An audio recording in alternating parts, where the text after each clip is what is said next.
Hello, everybody who is actually watching. This is great to see you. Oh, hang on, I just got some volume issues here I've got to deal with.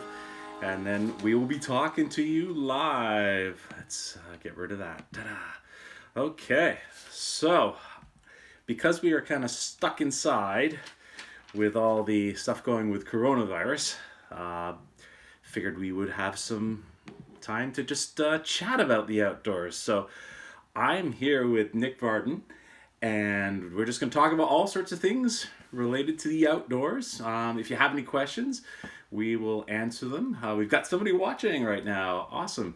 That is great, Richard. Nice to see that you're watching. Um,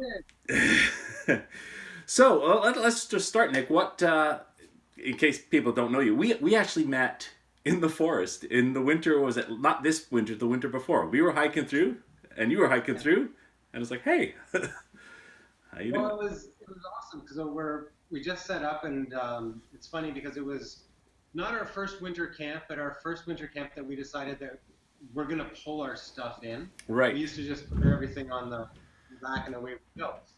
So we're driving up, but we only decided this, just as we're reaching Huntsville, and we're like, well, we'll stop at the Walmart and see what they have. So we ended up with Oh, these $12 super slider special, and we're like, whatever, it's gonna work. We put our packs on there, strapped it on, and they would flip over every 5 minutes.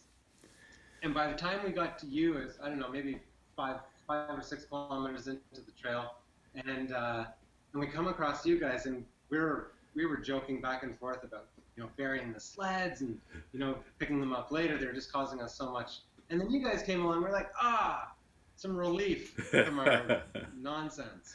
yeah. So Those sleds are terrible. That's what I first camped with, and it's just it's the most frustrating we're thing. They're constantly tipping over, and you lose all your stuff. so we have the Pelicans now. We're fine. I, But yeah, that's when we met. We were walking through, you and Tim, and it was yeah, actually myself and Richard.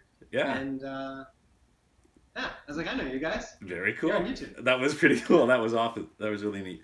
So what kind of outdoors activities do you normally do? Like, obviously you do a lot of different things. So what kind of stuff do you do? Well, camping, backcountry camping, canoeing, those are my passions. But other outdoor things, rock climbing, skating. I don't know. Give me a sport and I'll take care of it. Like I love just being active outdoors. But started with camping and everything camping related. So like fire making. Like fire making is fun. Yeah. I'd spend the whole afternoon at a camp just building fire, different types of fires, or lighting them in different ways. Um, so things like that. I'm an outdoor geek, right? Nice. So Well, yeah, we'll talk a bit more about how you like fires in a second. But I want to know, because I'm going to share my first backcountry camping trip story. I want to hear what your first experience was like backcountry camping. yeah, my first ever, I was 16 and a half, something like that. So I grew up in the scouting organization, and it was a lot of fun. We did all these great camps, and we did a week-long camp, and there was 3 days where there was a badge requirement to do a backcountry trip. And so we spent 2 days early in this week-long camp sitting at a picnic table, planning our route, and using a map and a compass. And that was a whole part of it. Was you needed to plan your route, show your route, get it approved, and then off you go. So it was me and one other guy, John Mike. Oh, I seem to have lost your audio. Got it back. Okay. So sorry about that delay there. We were in the middle of this amazing story about your first time backcountry camping. You were And 16. You were oh out and you yeah, had to do it for a badge and yeah. oh, you're listening. So yeah, so we had to go out. So we set out on a 3 day quest, if you will, to knock off all these requirements for this badge. And we're in the Halliburton Highlands, and we had a map and we had a compass, and it was just me and this one other guy, and off we went. And it was amazing because we learned so much. We knew how to use a map and a compass, but we didn't understand about selecting a good campsite when we're a young age, and the fact that we slept under a tarp. Hmm. So there was, we were quite exposed, and that was different for us. So there was a lot of news all lined up. But once we circled back and then got back to our base camp where the rest of our troop was, uh, we were so excited we didn't stop talking about it. And then that was it. Essentially, we cut those camps in half. We would have half the camp with the troop, and then a couple of us would just go off and explore. So I got Nice. hooked. And, yeah, That's love great. it. Yeah, you know, my first time should have actually been my last. If I think about it, all everything that could possibly go wrong did. I had been sick with probably the flu, like the week that we were going, and you know how you'll tend to wake up fine, and then a fever will come back later in the day. So I woke up fine. It was me and three other guys going, and I remember it was on the Western Uplands Backpacking Trail. I was 18 or 19, and there's this one little creek that you cross fairly, maybe it's a kilometer or two in. I don't know what it's actually called, but it has kind of red clay banks and some rocks in the bottom. I now forever refer to it as Fever Creek because it was exactly at that point where the fever just came back and hit me, and I was, oh, this is not good. So I was feeling like crap, and we were planning to hike all the way to Ramona Lake, which is about 12 to 15K, depending on where you camp on the lake. We got to Maple Leaf Lake, which is about 5K in. We were going to stop there for, what's that? Yeah, we were going to stop there for lunch. So we did stop for lunch, and all I wanted to do was lie down, uh, go to sleep kind of thing. So I was lucky because one of the other guys was diabetic. And when we got there, he realized that he forgot his insulin in the car. So he had to hike all the way back out. And so we decided we'd just stay there. So I set up the tent, went to sleep. Great. And like next day we had to make up a lot of distance. We didn't get to where we were going to go. We stopped at Oak Lake. We think there was a bear around. Something was knocking trees down nearby. Could have been a bear, could have been a moose. I don't know. And then on the last day, whatever sickness I had turned into like a sinus infection. And, you know, I really should not have enjoyed it, but I did. And I've continued to do it since. So, yeah. Now, is there any particularly memorable moments that you have? Rain. Rain. Pretty much ever since I started camping when I was really young. Actually, my first camping trip, I was 12 days old. So I don't remember that one. I don't know if it rained or not, but I camped pretty much after that. Yeah. And growing up, it was rain. It would rain on the Friday night when you would arrive at camp. And it was like, all right, and you'd set up in the rain, and by Sunday afternoon, it would stop, and you'd be in the car Sunday evening, and I was camping. So, I mean, to me, it's not a true camp until it rains. Right. But most memorable trip, Or for moment. me, Yeah. Smudge Lake. So Queen Elizabeth Wildlands. And we headed up to Smudge Lake, which is in the middle of the park-ish. And it takes forever to get there. It was like a 9-hour paddle with portages and beaver dams. And, but getting there, and we pushed through. We went through in one day. So we just really hauled and went for it. And when we got there and we realized that we had the whole lake to ourselves, and we've been to a lot of lakes where we've had the whole lake to ourselves. Yeah. But this one was different. And it was also a week after my mom had passed. Oh. So going out there and putting out all your effort and then having that reward of peace and tranquility, like that's like the epic and top echelon of camping to me. So it's just having that whole lake to yourself, but having the reward of having worked to achieve it. Yeah. That does make a difference, actually. I think when it's tough to get there, it feels more like you've earned it, I guess.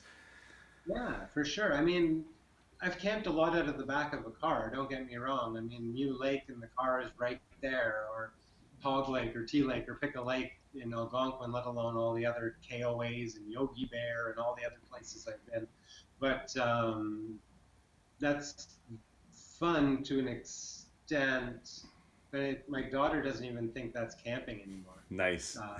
She's been to the backcountry and canoe trips, which is the real passion is canoeing. Nice. So it's fun to hike in. You can only hike so far, but when you can paddle in and get to places where only people like us would go, Yeah. that's the fun stuff. Have you? What kind of wildlife have you come across? Have you come across a bear ever? I've come across a bear many years ago. It was in Halliburton area, and we saw him from across the creek, or her, or whatever, and just kind of walked away. It was very quick sighting. Nice. But that night they came into our camp and tore lots of stuff apart. Not our tents, thankfully. Wow. We always kept stuff, like we had things in this particular camp. It was in a metal barrel, and then the metal barrel had like big latches on it, like a steel drum, and there was one at each campsite that you could put your stuff in. Yeah. And bear knocked it over, opened it up. Wow. Left all the tents alone. Obviously, was aware of what the barrel, contained. Yeah. And ate our food. So that's as close as I've been to a bear. I've not come any closer than that. I did come across. I've only come across actually bears wild camping twice. Both times this last summer actually. One was we were on Little Hay Lake and we were on our way out, and we were downwind, which is great because it was walking along the shore. It just crossed the bit of the creek we had to go up. But it couldn't smell us, it couldn't hear us, so we were able to watch it for quite a while walking along the shore, which is cool.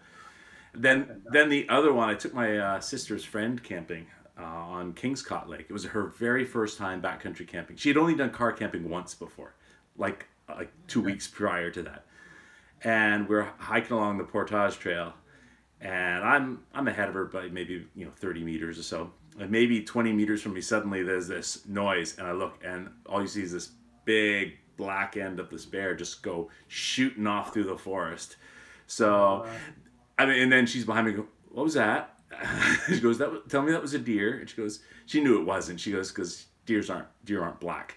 But it actually was good because it made me realize that's what they're going to do. They're going to run away. As soon as it realized we were coming, it was gone like a cannonball shooting through the forest. So, yeah. That's really cool. That's a great sighting. Question from Tom. Is the QEW part of the closures, or is it considered Crown land? You've been there a few times, right? QEW. Oh. Not the Queen Elizabeth. Sorry, not QEW. Queen Elizabeth Wild. Yeah, Queen Elizabeth Wildlands. That is QEW. Not I was thinking the highway. Not the highway. Tom's already in Canada, so I'm like, how would he know that? No, the Queen Elizabeth Wildlands is not Crown land. It is a provincial park. Yeah. Non-operating provincial park.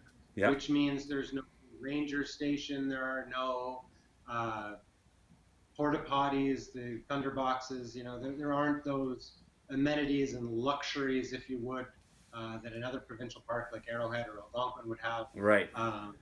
But there is signage now, and I noticed that the last time going in, they have large signs as you're going in, as you're paddling in, and it says, where you are, and so I think they're going to start working with that a little bit more. Nice. Oh, Kevin Callan just replied, yeah, it's a non-operating park, so basically Crown land as well. So at the moment, that's great, because if we want to get out right now, because they've closed the provincial parks for backcountry camping, that would be the place to go. Somewhere like that, or Crown land. Yeah, we still have to stay 6 feet apart. Yeah. So solo trips are fine. And then just use pay at the pump if you have to fill up the gas, so you don't have to come in contact with anybody. I mean, okay, so with what's going on with coronavirus, obviously I understand why they've closed the parks, because it's simpler to just to close everything than to keep parts of it open and still have people getting close to each other. And also there are a lot of silly people out there who won't follow rules and stuff like that. So, I mean, if we're going to do Crown land, you got to do it responsibly. So, I mean, I'm not advocating go out there and infecting people, but, be careful. No. Keep to yourself. I mean, because there shouldn't be any reason why you can't go out into the wilderness. It's a safe place to be. It's the best place to self-isolate. Well, that's it. It's fresh air, and there's no metal objects to hold germs on and such. So Yeah. I know I'm itching to get out. We got the tent set up. We're gonna camp. That is awesome. I think that is great. I was going to mention one other thing. One of my other most memorable moments was on. I don't know if you've ever been on Cauliflower Lake. Uh, I was there. This was a couple of summers ago, and we had a mostly rainy day, and then some pretty heavy like thunderstorm rain late late afternoon into the evening, and it was just starting to clear as the sun was going down. So we had this amazing sunset, but the most amazing rainbow. Not only a double rainbow, but it came down to the lake in front of the trees on the other shore. Like normally when Oh, you're looking across, you see a rainbow and it goes into the trees somewhere in the distance. This was in front of the trees. And, so tempted to paddle over there and dig in that spot, see if I could find gold. I would have been finding the boat and let's get there. Yeah. Let's on the other side. Wow, that's fantastic. Um, yeah. Oh, Oh, what do we got? oh, Who's there? just looking. Kevin's just said, just be warned, it's shut down, so you have to stay home. Not the wilderness. What does it mean? Scotland shut down all of its backcountries for that reason. Yeah, I guess, I'm not saying go out there and do it, but, you know, whatever.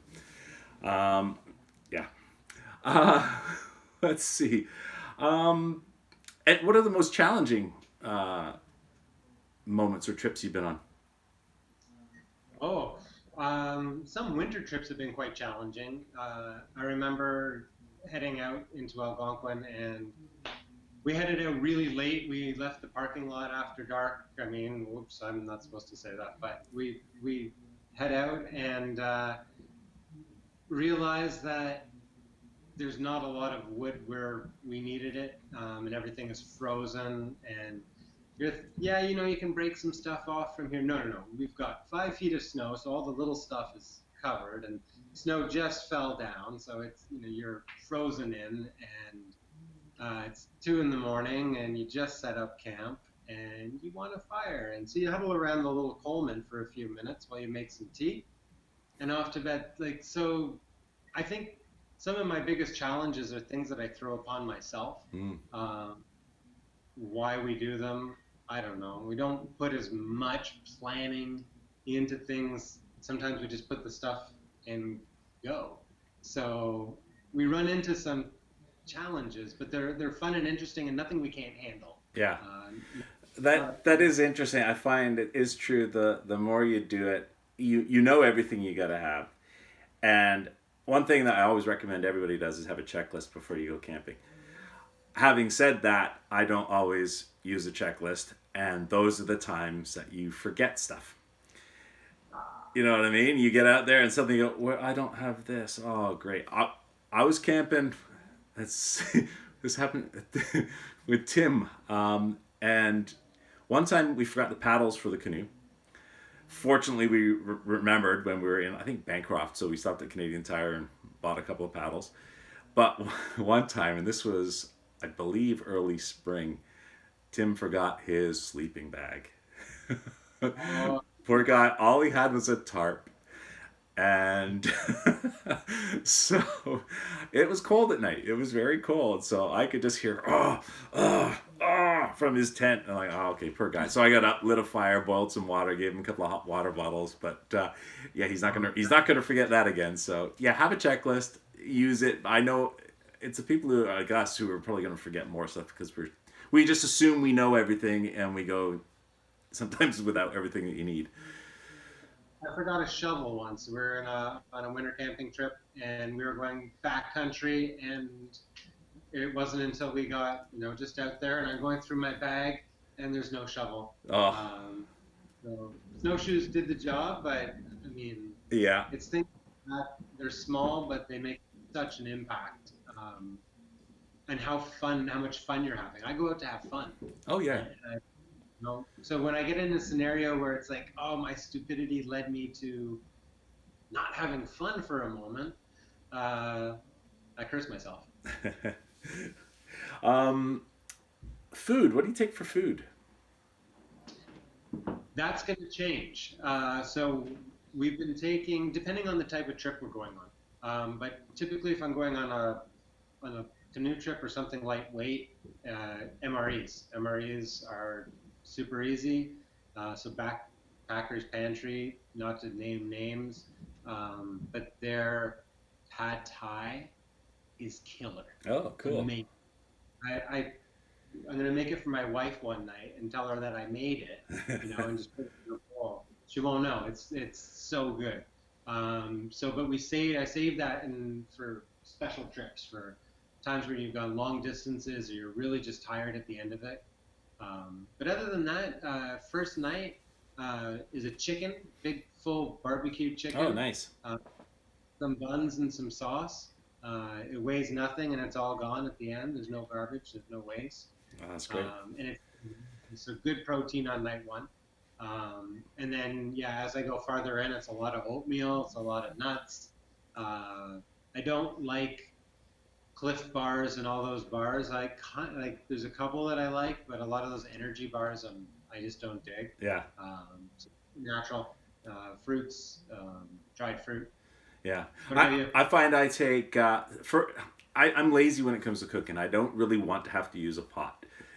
So I'll often bring stuff that I can just heat up over the campfire in a little. I'll bring one of those little grills with a handle. So first night will be something usually like chicken fingers or pre-cooked hamburgers or something like that. Actually, you know what I've got recently? If you like McDonald's burgers, get a quarter pounder and have them put two extra patties on, and then save those. Oh my God, they taste so good the next day heated up. Better than any other burger I've ever had. Better than having the quarter pounder fresh from McDonald's. When you reheat that, wow, it was great. But anyway, pre-cooked stuff usually for the first day. Sometimes I'll push some of the things like that to a second day, but usually by third day you're onto the drier stuff. Yeah, and sometimes I'll boil up water and have maybe some macaroni. One thing I do like to make is an omelet. I'll take like a Ziploc bag or some kind of resealable bag with grated cheese, some meat, onions, whatever in there, whatever you want in your omelet. I'll bring some eggs, Yeah. crack an egg into it, then mush it all up, and then seal the bag up, put it into boiling water for about 5-10 minutes, pull it out, and then you just empty out this cooked omelet. No mess. You can, Oh, that's perfect. yeah. Yeah, I'll do that. I've been using these little egg quiche, Oh, like, yeah, yeah. they're really good and they keep for quite a while too. So Nice. uh, it's like the power McMuffin sandwich in the morning. Yeah. Uh, that and coffee. Coffee's a must. See, I'm not a coffee drinker, so yeah. Ah, I'll bring some Coke Zero or depending on what I'm doing. If I'm in the canoe, I'll carry it. If I'm backpacking, I'm just having water and some flavor. Let's see yeah. what else. I got some other things here. Uh, let's see. Richard's asking you. Oh, he says you dumped in the Rouge. Yes, When was we that? done. Oh, it was maybe 3 years ago, 3 or 4. That was epic. So we started up just past Twin Rivers, and the water was just going that day. It was raging, and so we hopped in, and we have GoPro footage and everything of this, Nice. because this is just it's really going. So hopped in and off we go, no problem. Just having a great time. Rock left, right? We're just having a blast and looking like pros. If anybody was watching us from the top of the banks or out on that little deck, they'd be like, "Oh, look at these guys." So we're just flying, and we come past the campground, and the little rapids Yeah. past the campground. Well, it was high, and we're like, okay, great, right? So we popped over, like we almost got some air off of it, and we land right by this huge sweeper, Oh. and we come over, and I'm in the bow, and I just yell out like tree. I don't even remember what I yelled, and my buddy Rich behind me already saw it, and all we could do, we hit it, and we just turned over and it held the canoe. So I pop up on one side, and the canoe is just being held here by the branches, and I'm looking for Rich, and yelling out, and then whoop, he pops up on the other side. So there was a brief moment of, oh man, it's his boat. He drove here, and I gotta go home to no. And then he popped up, so it was okay. And I think he lost his phone on that. But it gets worse. So we pop up and we see each other. We grab onto the boat. We're doing everything right. But like I said, the river's just going. And at this point, we're kind of just hanging on and going for a ride, and we're just keeping our eyes open all around us. But if you know the Rouge, where the river comes, I think it's just at the highway. There's the creek. The creek comes up. Yeah, the Little Rouge meets it. Yeah. Yeah. So Little Rouge, and then here's the Rouge River, and the Rouge River is going to turn down to the lake. We know that this is our exit point because earlier in the day we did that run, no problem, walked it back up the creek and did it again. So this is our second run. Oh, okay. So we see that coming, but we have no control. And the boat has other ideas. So we missed the turn off. We can't ditch the boat. We're going to lose the boat. We'll find it in the lake in like Pickering next week. And so we end up slamming into this concrete retaining wall. Oh, okay. And it pins us. And thankfully, because it didn't shoot us out under the bridge. Like it slammed us up against the bridge. Okay, hold on a second. You're and just we did miss some of that. You were starting to freeze a bit, but you got the gist of it. Yeah, actually, I've learned with the Rouge, start down at the lake if you're going to come up and it's high water. Because I went in with my canoe in, I don't know, it was end of May one year, from the campground going down towards the lake. And it was high, it was running fast. And it was also really windy. And the wind was, I think, against me. I can't remember which way. But I was going down and I realized I'm going to have to turn around and see if I can go back up. And I could not get up. I got to one corner, I could not get around it. Of course, my car is up there. I'm like, oh, if I'd parked at the lake, I could have come up and then just gone back down. I had to actually call my brother and ask him, get my extra set of keys and meet me at the lake because I can't get back up. So, yeah, pretty cool. Let's do a couple more things, and then we've been going for 34 minutes, and we can then wrap it up. But we were talking about fires at the beginning. How do you like to start a campfire? In my living room. Yeah, I see. Yeah, you've got the fire there. I like That's awesome. Start a campfire. Yeah, we light our own fire. We carry it in our pocket. My favorite way to start a fire is, well, in the winter I cheat. I just use a little bit of that fire starter stuff and light it in a way because I don't have to worry about it. But in the summertime, it's fun, and we can light fires in different ways. So 9-volt battery and a little bit of copper. That's always fun because you can just be sitting on the log and touch them like that in between your knees. No one sees it, and all of a sudden the fire's So you just use a little bit of steel wool. Yeah. Some Eddy light matches, right, and run just a little wire down to the battery. So that's fun. Flaming arrow, we used to do that, where you put a little bit of can of naphtha in the fire, right? So build a big fire, just a small can, and then you would put some of it on a J cloth on a stick, and you take some wire and up into a tree, and then you would let this thing scream down on fire and hit the fire, and it would just burst into flame. The flaming arrow was always fun. Yeah, those are some fun ways to light fires. Nice. Do you do anything different? Well, yeah, we try all sorts of different ways. My buddy Tim likes to he'll use the flint and magnesium stick. We do stuff with sparks into like cotton. You take cotton wool and then put some like hand sanitizer in it. That stuff lights like instantly with the spark. It's great. One of the things I've done to keep the fire going, if we have wet wood, I'll often bring like corn chips with me or nachos, Yeah. they burn great. So like when if it's really wet, just throw a handful of those in there once you get a little bit of fire going, and it'll keep going for quite a while. And of course, a candle or one of those fire starters, like even a tea light, is great.